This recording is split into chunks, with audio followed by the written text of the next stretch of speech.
औज़ुबिल्लाहि मिनश्शैतानिर्रजीम बिस्मिल्लाहिर्रहमानिर्रहीम। शुरू अल्लाह पाक के नाम से जो बड़ा मेहरबान और नहायत रहम करने वाला है। स्टूडेंट पार्टनरशिप का चैप्टर हम लोग कर रहे थे अकाउंटिंग में, ठीक है।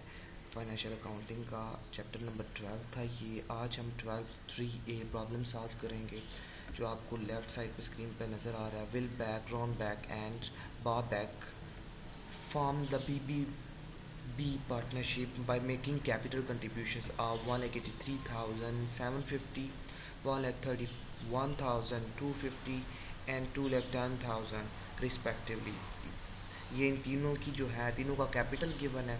उसके बाद कहता है the product annual partnership net income of 2,25,000। अब उनकी जो नेट इनकम मिल रही है उन्हें, जो प्रोडिक्शन जा रही है कि नेक्स्ट जो इस साल में एक्सपेक्टेड नेट इनकम है वो कितनी है, 2,25,000 and are considering the following alternative plans of sharing income and loss. और नेक्स्ट इससे आगे क्या है कि उनके प्लान बताए गए हैं कि ये किस तरह से नेट इनकम तीनों पार्टनर्स आपस में शेयर करेंगे, ठीक है। उसके लिए केसेस हैं। सबसे पहला केस है ए, इक्वली। अगर ये जो नेट इनकम है ये तीनों पार्टनर्स में इक्वल डिस्ट्रीब्यूट हो तब क्या होगा। बी, ऑप्शन बी जो केस बन जाता है हमारे पास वो है in the ratio of their initial capital investments, कि जितना तीनों पार्टनर्स ने इन्वेस्ट किया हुआ है उसके रेशियो के हिसाब से जो है नेट इनकम डिस्ट्रीब्यूट कर देनी है। सी ऑप्शन में कहता है salary allowance of 40,000 to Bill, 30,000 to Ron and 45,000 to Bob. तीनों की जो है सैलरी बता दी गई है। Interest allowance of 10%। इंटरेस्ट जो है वो अलाउंस कितना है, 10% है कैपिटल इन्वेस्टमेंट के ऊपर, जो इनिशियल कैपिटल तीनों ने इन्वेस्ट किया उसके ऊपर। And the balance share equally, और उसके बाद जो बैलेंस बच जाएगा उसको इक्वल डिस्ट्रीब्यूट कर देना है। रिक्वायरमेंट 1 के अंदर कह रहा है prepare a table with the following headings. ये टेबल राइट साइड पे आपको नज़र आ रहा है, ठीक है। लेफ्ट साइड पे आपको स्क्रीन पे क्वेश्चन मिल रहा था, मैंने राइट कह दिया था, ठीक है। अच्छा, उसके बाद वो कह रहा है कि ये टेबल बनाना है आपने। Use the table to show how to distribute net income of 2,25,000। और इसमें आपने बताना कि किस तरह से आप 2,25,000 की जो नेट इनकम है उसको डिस्ट्रीब्यूट करेंगे। For the calendar year under each of the alternative plans being consider round answers to the nearest whole number. कहता है कि जो आंसर होगा उसको राउंड कर लेंगे हम, ठीक है। अब हम यहाँ पे आते हैं, हमारे पास जो फर्स्ट केस बन रहा है ए केस के मुताबिक। अब ए केस के अंदर क्या था कि 2,25,000 की इनकम हमने डिस्ट्रीब्यूट करनी थी इक्वली, ठीक है। तो इक्वली का मतलब है जितनी इनकम हमारे पास हो रही है 2,25,000 उसको इक्वल डिस्ट्रीब्यूट करेंगे। कितने पार्टनर्स हैं हमारे पास, 3 पार्टनर्स हैं, तो हम 2,25,000 को 3 पे डिवाइड कर देंगे। हमारे पास 75,000 ईच पार्टनर के लिए नेट इनकम निकल आएगी, ठीक है। बिल्कुल सिंपल सा है पहला पार्ट कि टोटल जो नेट इनकम है वो तीनों पार्टनर्स में इक्वली डिस्ट्रीब्यूट करनी है, और वो हमने उसी तरह से किया, और ये हमारा जो है क्लियर हो गया, ठीक है। फर्स्ट पार्ट उम्मीद करता हूँ कि आप लोगों को समझ आ गई। अब नेक्स्ट पार्ट हम उसकी तरफ जाते हैं, बी पार्ट। बी पार्ट में क्या कह रहा है, in the ratio of their initial capital investment. जो जितना भी कैपिटल इन्वेस्टमेंट की इनकी तीनों पार्टनर्स की ओरिजिनल इनिशियल इन्वेस्टमेंट, उसके हिसाब से उसके रेशियो हमने फाइंड कर लेनी है। अब देखिए विल के लिए कितनी है थी अमाउंट, विल ने जमा करवाया था उसमें 1,83,750 जो विल की इन्वेस्टमेंट थी। यहाँ पे हम इसको डिवाइड कर देंगे टोटल इन्वेस्टमेंट तीनों पार्टनर्स की, वो बन रही है 5,25,000, ठीक है। अब उसके बाद देखेंगे कितनी इनकम डिस्ट्रीब्यूट करनी है हमने, 2,25,000, ठीक हो गया। इसका आंसर हम फाइंड कर लेंगे। ये हमारे पास विल के लिए कंट्रीब्यूशन निकल आएगी 78,750, ठीक है। अब दूसरा पार्टनर जो है रॉन बैक, इसका देखते हैं। इसकी इन्वेस्टमेंट थी 1,31,250, ठीक है। ओवरऑल टोटल इन्वेस्टमेंट है 5,25,000, ठीक है। उसके बाद हमारे पास जो आ रहा है, जो इनकम डिस्ट्रीब्यूट करनी है वो है 2,25,000, ठीक है। तो इस मदद से हमारे पास रॉन की जो इन्वेस्टमेंट निकल आई है वो निकल है 56,250, ठीक है। अब इसी सेम है दोनों पार्टनर्स की तरह से हम लोग तीसरे पार्टनर की भी उसका भी डिस्ट्रीब्यूशन निकालेंगे। अब तीसरे पार्टनर की इनिशियल इन्वेस्टमेंट 2,10,000, टोटल इन्वेस्टमेंट तीनों पार्टनर्स की है 5,25,000, हम उसे डिवाइड कर देंगे, और जितनी इनकम हमने डिस्ट्रीब्यूट करनी है उससे मल्टीप्लाई कर देंगे, वो 2,25,000, ठीक है। तो ये तीसरे की हमारे पास कितने निकल आई है, इसका शेयर बन जाता है 90,000, तो टोटल हमें पता है कि हमने कितना डिस्ट्रीब्यूट करना है, वो तो 2,25,000 है। ठीक है, ये हमारे पास तीनों का शेयर आ गया। हम यहाँ पे बी पार्ट भी हमने इसका सॉल्व कर लिया। ठीक हो गया, ये समझ आ गई है। नेक्स्ट हम इसके सी पार्ट की तरफ चलते हैं। सी पार्ट में क्या है, सैलरी अलाउंस। पहले आपने सैलरी देनी है to Will, 40,000 to Will, 30,000 to Ron and 45,000 to Bob. फिर इंटरेस्ट देना है, फिर जो बैलेंस बच जाएगा उसको इक्वली शेयर कर लेना है। ठीक है, ये हम कैलकुलेशन इसकी देखते हैं। अब देखें सी पार्ट है हमारे पास। सी पार्ट में सबसे पहले तो हम लिखते हैं यहाँ पे कि हमारे पास नेट इनकम कितनी थी ओवरऑल। नेट इनकम उसमें से क्योंकि डिस्ट्रीब्यूशन हमने करनी है, नेट इनकम जो बन रही थी वो है 2,25,000। ये मैं आउटर के कॉलम में, जो लास्ट कॉलम है उसमें लिख लेता हूँ। ठीक है, अब इसके बाद जो सैलरी अलाउंस है तीनों पार्टनर्स का वो लिखना है। सैलरी अलाउंस विल के लिए बता रहा है कि विल के लिए आपने देनी है 40,000। ठीक है, उसके बाद विल के बाद जो सेकंड पार्टनर है रॉन 30,000 और 45,000 टू बॉब, ये 45,000 आ गया। ठीक है, इसके बाद हमने देखना है इंटरेस्ट अलाउंस। इंटरेस्ट अलाउंस किस तरह है, हमारे पास क्या रेशो बता रहा है, 10% ऑन इनिशियल।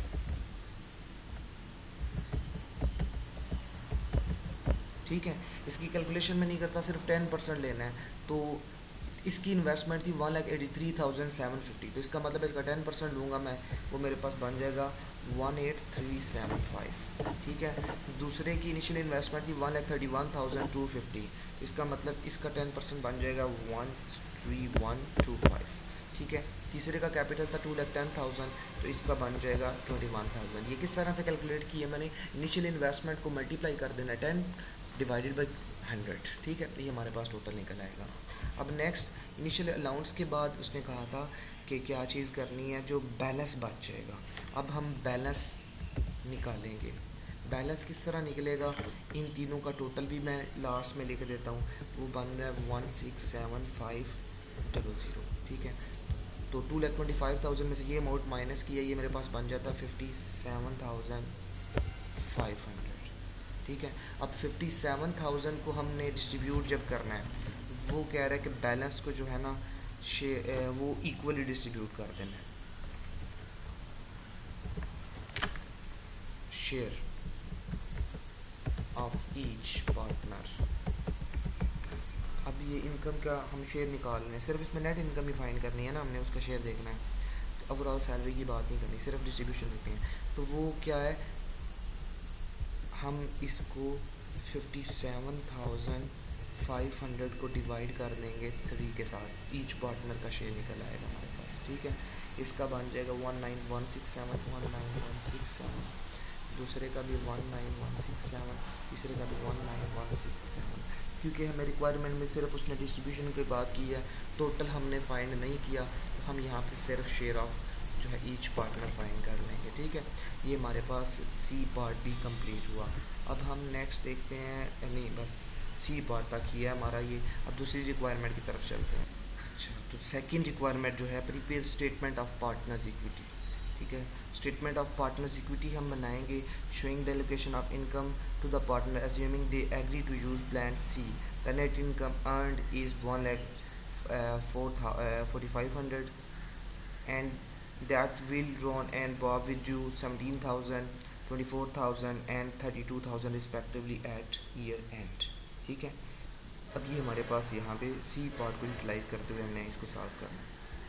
तो इसमें हमने ना वो कहता है कि सी पार्ट की तरह से आपने पहले शो करना है, उसकी नेट इनकम शेयर निकालना है। ठीक है, फिर आपने क्या बना देनी है, उसकी कैलकुलेशन करते हुए आपने जो है कर देना है कि कितना जो statement of partners equity find कर लेंगे।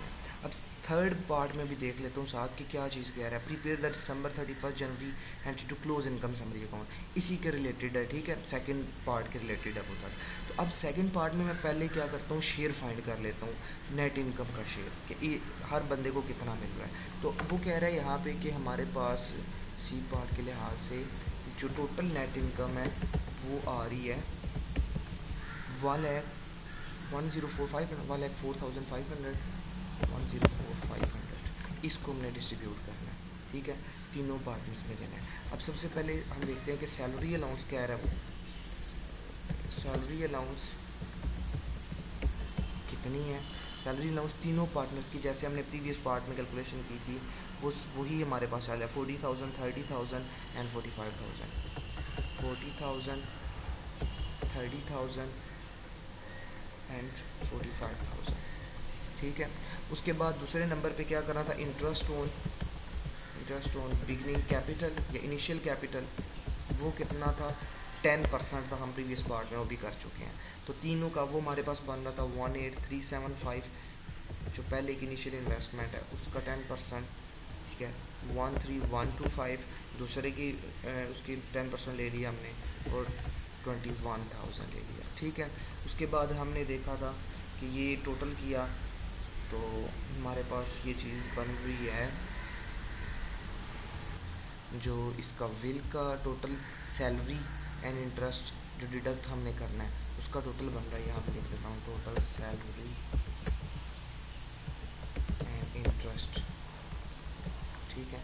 इन दोनों को ऐड कर दिया 58,375, ठीक है, 43,125 66,000 और ये टोटल इसका बैलेंस बना 16,7500। अब जब नेक्स्ट हम नेट इनकम में से ये total salary and interest minus करते हैं तो ये हमारे पास बन रहा है 63,000, ठीक है, ये बैलेंस आ गया। अब उसके बाद उसने कहा था बैलेंस शेयर इक्वली, तो शेयर जो बन रहा है नेट इनकम शेयर, सॉरी इसको मैंने कैलकुलेशन वाले कॉलम में लिख देता हूँ, नेट इनकम शेयर टोटल इसको 3 पे डिवाइड कर देंगे, 63,000 डिवाइडेड बाई 3 क्योंकि 3 पार्टनर्स हैं हमारे पास, तो ये बन जाएगा 21,000, ये बन गया, इसको माइनस करना है 21,000, ये बन गया, इसको माइनस करना है 21,000, ये बन गया, इसको माइनस करना है। अब तो मैं ना इसको डिडक्ट करने के लिए साथ यहाँ पे ब्रैकेट्स यूज़ कर देता हूँ, तो वो ज़रा आप लोगों के लिए बेहतरी हो जाएगी, आसानी हो जाएगी कि पता चल जाएगा 21,000, ठीक है। यहाँ पे भी 21,000 मतलब ये डिडक्ट कर रहा है, सॉरी ये यहाँ पे नहीं मेंशन करता, मैं यहाँ पे इसको जो है ना वो, ठीक है चलें यहाँ पे भी कर देता हूँ, दोनों तरफ कर देता हूँ ताकि आपकी आसानी हो जाए। यहाँ पे भी ठीक हो गया, माजरत के साथ मिक्स कर रहा हूँ, लेकिन ये नेट इनकम शेयर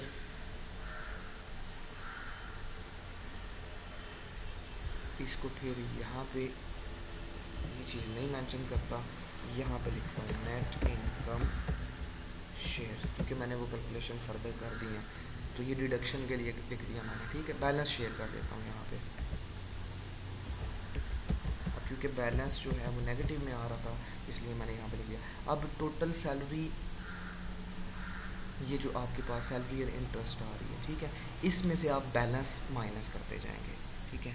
ये टोटल जो आपके पास आ रहा है 37,375 22,125 45,000। अब इसको हम आगे यूटिलाइज़ कर लेंगे नेट इनकम शेयर, मतलब ये टोटल सैलरी के बाद एंड पे जो बैलेंस बच रहा है, ठीक है, वो हमारे पास कितना बन रहा है। ये इनकमिंग जितनी भी अमाउंट्स है ना ये उसका टोटल आ रहा है। अब रिक्वायरमेंट 2 में उसने कहा था कि आपने क्या करना है, इसको बनानी है स्टेटमेंट ऑफ पार्टनर्स इक्विटी। तो पार्टनर्स इक्विटी के लिहाज से मैं सबसे पहले लिखता हूँ बिगिनिंग कैपिटल। बिगिनिंग कैपिटल कितना बन रहा है, बिगिनिंग कैपिटल तीनों का जो गिवन था हमारे पास 18,375 13,125 0 10,000, ठीक है। जो हमने बैलेंस शेयर ऐड किया नेट इनकम का टोटल बन रहा है, इनकम शेयर लिख देता हूँ, ठीक है। ये जो हमने ऊपर फाइंड किया था 37,375 वर्किंग की थी उसकी हमने, ठीक है, 22,125 उसके बाद 45,000, ठीक है। इसको ऐड कर लेता हूँ मैं यहाँ पे। अब यहाँ पे इसका जो टोटल बन रहा है मेरे पास, तीनों को ऐड कर लिया 22,125, इसका टोटल बन गया 15,375 बाद बन गया 255000। ठीक है, इसमें से अब अमाउंट जो गिवन है विथड्रॉल, ये हमारे पास पार्ट 2 में गिवन है। विथड्रॉल अमाउंट कितनी है 17, ये माइनस में लिख लेता हूँ ताकि मुझे याद रहे, 17,000। ठीक है, फर्स्ट का था 24,000, सेकेंड पार्टनर निकलवा रहा है, और 32,000 थर्ड पार्टनर निकल रहा है। ठीक है, तो अब एंडिंग बैलेंस कितना बच गया, फिर एंडिंग बैलेंस बच गया 22,125 में से 22,125। ठीक है, 2,21,000 बन गया, 1,53,000 बन गया। ओके, ठीक है, एंडिंग बैलेंस ये हमारे पास आ गया 204,125, इसका निकल आया 129,375, इसका निकल आया 2,23,000, इसका हमारे पास निकल आया। ठीक हो गया, ये हमारा सेकेंड रिक्वायरमेंट जो थी ये भी कंप्लीट हो गई। ठीक है, नेक्स्ट रिक्वायरमेंट 3 में से हम एक इम्पॉर्टेंट जो है वो कर लेते हैं। रिक्वायरमेंट 3 में कहता है prepare December 31 journal entry to close income summary assuming they agree to use the plan C, net income of 1,04,000। ठीक है, 1,45,100 हो गया। अब इसमें कहता है कि क्लोजिंग एंट्री करनी है, मैं सिर्फ इसकी क्लोजिंग एंट्री बता देता हूँ कि जब भी इनकम समरी को क्लोज कर रहे होते हैं, ठीक है, हम लिखते हैं इनकम समरी डेबिट कर देंगे। ठीक है, कितनी अमाउंट के साथ 104500। ठीक है, और हम क्रेडिट कर देंगे इसमें तीनों का कैपिटल। ठीक है, विल्स कैपिटल जो हमारे पास पहला पार्टनर है। ठीक है, विल्स कैपिटल कितना कैपिटल उसका शेयर पाना था 37,375। ठीक है, फिर विल्स के बाद दूसरा कौन सा है रॉन्स कैपिटल, इसकी जो हमने ऊपर कैलकुलेशन की थी ये 22,125। ठीक है, देन तीसरा कौन सा हमारे पास रह गया बाब्स कैपिटल, इसको भी कैलकुलेट कर लीजिए 45,000 बन गया। ठीक है जी, ये कंप्लीट हुआ। उम्मीद करता हूँ आप लोगों को समझ आ गई होगी। अपना ख्याल रखिएगा। अल्लाह हाफिज़।